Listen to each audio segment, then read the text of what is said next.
ACL surgery के बाद चलना और दौड़ना मुमकिन होता है कि नहीं, ये बहुत ही बड़ा डर रहता है जब भी कोई इंसान एसीएल सर्जरी कराने जाता है।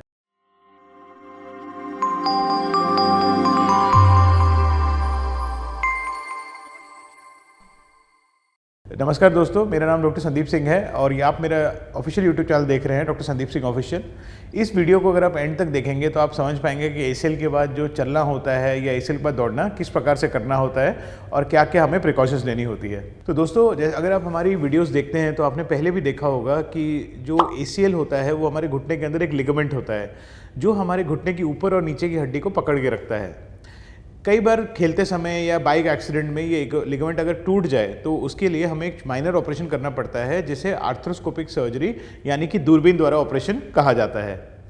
जब भी दूरबीन द्वारा ऑपरेशन होता है तो किसी प्रकार का मेजर कटिंग या कोई ऐसे टिश्यू डैमेज नहीं होता जिसकी वजह से हम एक्सपेक्ट करते हैं कि इंसान बहुत जल्दी ही रिकवरी हो जाता है।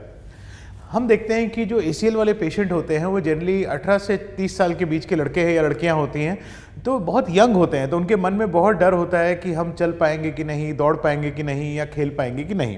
दोस्तों, दूरबीन या लैप्रोस्कोपी या आर्थ्रोस्कोपी वाला जो ऑपरेशन होता है उसके अगले दिन से ही इंसान बिना ब्रेस के खड़े होकर चल सकता है।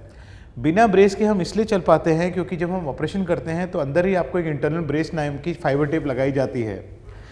जिस दिन ऑपरेशन होता है उसके अगले दिन ही पेशेंट चल के घर अपने खुद चल के जा सकता है और ऑपरेशन के 2-3 दिन के अंदर ही घर से अंदर थोड़ा बहुत बढ़िया से चलना फिरना स्टार्ट कर सकता है। हम देखते हैं कि ऑपरेशन के 15 दिन के अंदर लोग स्कूटी वगैरह चलाना स्टार्ट कर देते हैं। ऑपरेशन के 1 महीने अंदर इंसान अपने बाइक वगैरह और छोटे मोटे काम करना स्टार्ट कर सकता है। ऑपरेशन के 2 महीने के अंदर इंसान को लगता है जैसे कि उनका कुछ हुआ ही नहीं है और बहुत ही नॉर्मल फीलिंग आती है। ये इसलिए लगता है क्योंकि जो प्रोसेस ऑफ लिगामेंटाइजेशन, मतलब कि आपकी जो हमने एसीएल लगाई उसको हड्डी के साथ चिपकने का प्रोसेस स्टार्ट हो चुका है।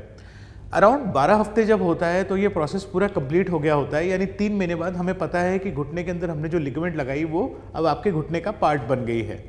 और उसके बाद हम धीरे धीरे पेशेंट को दौड़ाना और फुल स्पीड चलना भी अलाउ कर देते हैं। हम जब एसीएल का रिहैबिलिटेशन करते हैं तो डीवॉल टेक्नोलॉजी या ऐसी टेक्नोलॉजी यूज़ करते हैं जिससे हम ऑब्जेक्टिवली क्वांटिफाई कर सकें कि पेशेंट का असेसमेंट कैसे हो रहा है। ऐसे अपनी आंखों के ऊपर नहीं छोड़ते हैं उसे।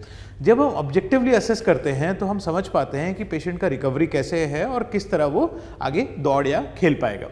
तो जैसे मैंने बोला, इमीडिएटली वॉकिंग तो स्टार्ट हो जाता है, बट जो मन में डर रहता है कि हम दौड़ पाएंगे कि नहीं या खेल पाएंगे नहीं, ये भी अगर हम डीवॉल टेक्नोलॉजी को अच्छे से यूज़ करें तो 3 से 4 महीने के बाद पेशेंट को हम अच्छे से बता पाते हैं कि वो दौड़ने के लिए रेडी है कि नहीं।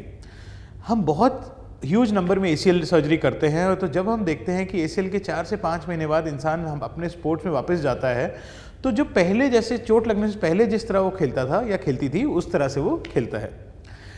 एसीएल सर्जरी के बारे में हमारी बहुत सारी वीडियोस हैं जिसके अंदर हमने टेक्निक्स वगैरह डिस्कस की हैं, तो अगर आप हमारी बाकी वीडियोस देखेंगे तो आपको उनके बारे में भी इन्फॉर्मेशन मिल जाएगी। अगर आपको उसके बाद भी कोई डाउट रहता है तो नीचे दिए हुए नंबर पे आप व्हाट्सएप मैसेज या कॉल करके हमें बात कर सकते हैं। नमस्कार दोस्तों।